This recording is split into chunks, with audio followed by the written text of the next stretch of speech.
Hi friends. నేను మీ సౌజన్య. అందరూ బాగున్నారా? సో, నేనైతే ఇవాళ రసం ప్రిపేర్ చేశాను. సో, ఇదైతే నా స్పెషల్ రెసిపీ.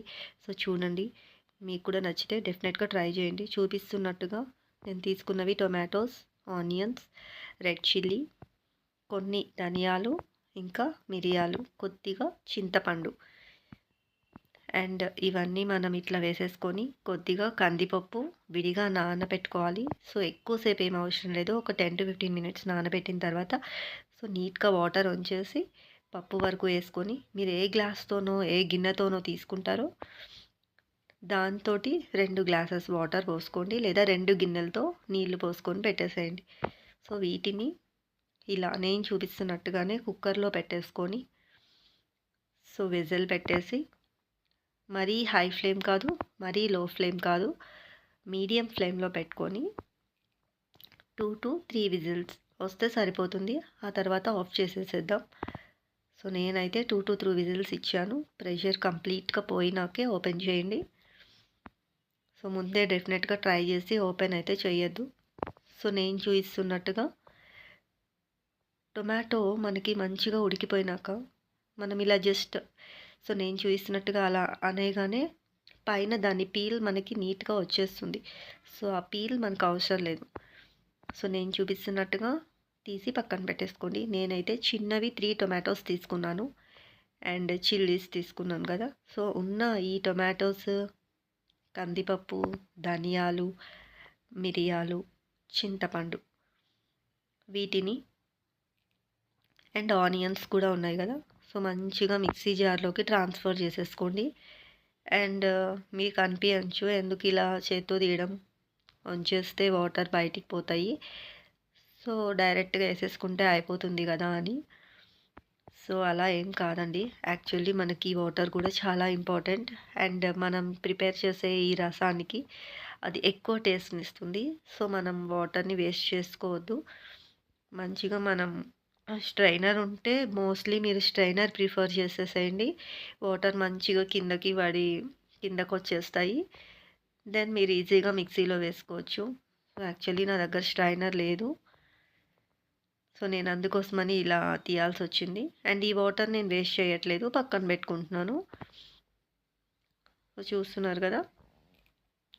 సో, ఈ పేస్ట్‌ని మనం మిక్సీ పట్టేసుకుందాం. అండ్ బిఫోర్ దట్ మనకి ఆ పేస్ట్ వరకు సరిపడా కొద్దిగా సాల్ట్ వేసేసుకుందాం. సో, ఇలా వేసుకున్న తర్వాత ఒక 2-3 రౌండ్స్ మిక్సీ పట్టేసుకోండి. ఇన్ కేస్ మీకు మిక్సీ పట్టే టైంలో బాగా టైట్‌గా అనిపిస్తే గనుక కన్సిస్టెన్సీ కొంచెం లూజ్ అవ్వడానికి వాటర్ కాకుండా మనం ఇందాక పక్కన పెట్టుకున్న వాటర్‌నే యూజ్ చేయండి. నేనైతే ఆ వాటరే యూజ్ చేశాను.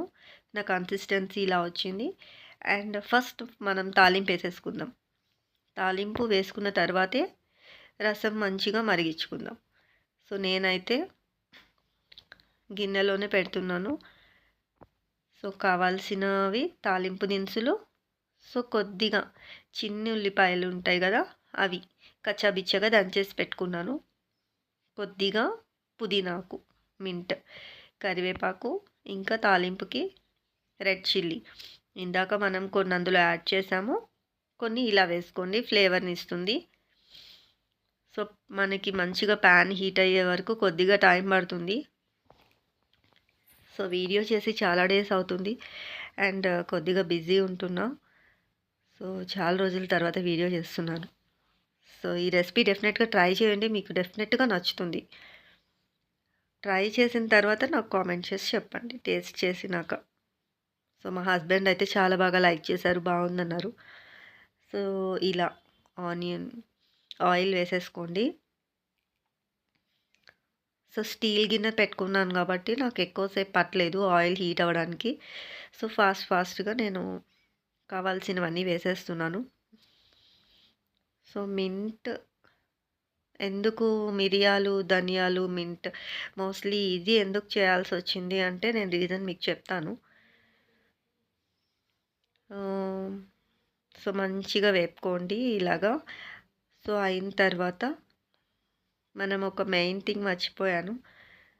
సో, మీరైతే డెఫినెట్‌గా ఈ తాలింపు వేసేటప్పుడు యాడ్ చేసుకోండి. నేను తర్వాత యాడ్ చేశాను. పసుపు, పసుపు కూడా ఈ తాలింపు వేసేటప్పుడు వేసేసుకోండి. జస్ట్ ఒక చిన్న స్పూన్ సరిపడా. సో, ఎందుకు నేను మర్చిపోయాను అండ్ కట్ చేస్తే తర్వాత యాడ్ చేశాను. సో, మీరు అలాంటి మిస్టేక్ ఏం చేయకుండా ఇప్పుడే వేసేసుకోండి. సో, ఇంగువ వేస్తున్నాను. టేస్ట్ బావుంటది గదా! సో, ఈ తాలింపు కొద్దిగా అయిపోయిన తర్వాత మనం ఇందాక మిక్సీ పట్టుకొని పక్కన పెట్టుకున్నాం గదా! టొమాటో, కందిపప్పు, సో, ఎండుమిర్చి, ఆనియన్స్, ధనియాలు, మిరియాలు, సో, ఈ పేస్ట్ ఇందులో వేసేసుకోండి. మంచిగా పేస్ట్ మొత్తం వేసుకున్న తర్వాత జార్‌లో ఇంకా కొద్దిగా వాటర్ మాత్రం వేసుకొని, ఆ వాటర్‌ని కూడా మిక్స్ చేసేసి మంచిగా ఇందులోనే కలిపేసుకోండి. అండ్ మీకు ఎంత కన్సిస్టెన్సీ కావాలనుకుంటున్నారో అన్ని వాటర్ యాడ్ చేసేసుకోండి. సో, చారు ఈ రసం మీకు పల్చగా ఉండాలనుకుంటే కొద్దిగా ఎక్కువ వేసుకోండి. కొంచెం మీడియంగా ఉండాలి అనుకుంటే దాన్ని బట్టి మీకెలా కావాలంటే అలా వేసుకోండి. సో, తాలింపు ఎలాగో వేసేసాం కాబట్టి ఇంకా మనం చేయాల్సిందేం లేదు. అవి మంచిగా మరుగుతూ ఉన్నాక ఒక పర్టిక్యులర్ పీక్‌లో మీకు అనిపిస్తుంది గదా! సో, నా చారు రెడీ అయిపోయాయని. సో, స్టవ్ ఆఫ్ చేసుకొని తినేయడమే. సో, నేనైతే సాల్ట్ ఇందాక ఓన్లీ పేస్ట్ వరకే వేశాను. సో, మనం వాటర్ మిక్స్ చేసాం. ఇంకా సాల్ట్ అయితే పడుతుంది గదా! సో, మీరైతే జాగ్రత్తగా ఎంత సాల్ట్ పడుతుందో చూసుకొని మంచిగా వేసుకోండి. చారైతే మంచిగా ఈ రసం మరిగించే వరకు సో, మీడియం ఫ్లేమ్‌లో పెట్టుకొని మరిగించుకోండి. అప్పుడు టేస్ట్ బాగా వస్తుంది. అండ్ ఇందులో ఒక చిన్న విషయం ఏంటంటే, దీనికి ఎక్కువ టేస్ట్ యాడ్ అవ్వాలంటే మరీ ఎక్కువ కాదు. కొద్దిగానే ఒక చిన్ని బెల్లం ముక్క వేసుకోండి. లేదు అనుకుంటే ఒక చిన్న స్పూన్ షుగర్ యాడ్ చేసుకోండి. షుగర్ కానీ, బెల్లం కానీ అది మీ ఇష్టం. జస్ట్ ఒక చిన్న స్పూన్ అంతే. అది మనకి ఆ స్వీట్‌నెస్ కూడా ఏం తెలీదు. బట్ టేస్ట్‌నిస్తుంది. సో, సాల్ట్ నేను ఇందాక కొద్దిగానే యాడ్ చేశాను గదా! సో, వాటర్ పోసాక నేను మళ్ళీ సాల్ట్ యాడ్ చేస్తున్నాను. టేస్ట్ సరిపోదు. ఇందాక వేసింది కొంచెం సాల్టే కాబట్టి.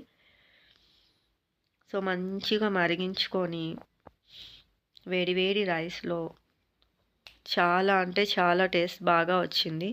సో, డెఫినెట్‌గా మీరు ట్రై చేయండి. అండ్ చూస్తున్నారు కదా! నాదైతే చాలా టేస్టీగా ఉంది. సో, మరిగిచ్చాను కదా! ఇప్పుడు చూడండి ఎంత టేస్ట్ వచ్చిందంటే చాలా బావుంది. అండ్ ఎందుకు ఇవాళే చేశాను అంటే సీజన్ మారుతుంది గదా! సో, లైట్‌గా కోల్డ్, థ్రోట్ పెయిన్ ఇలాంటివి బయటకొస్తూ ఉంటాయి. సో, ఈ టైంలో మనం ఇలా మిరియాలు, ధనియాలు వేసుకొని చారు చేస్తే బావుంటుంది. ఓకే.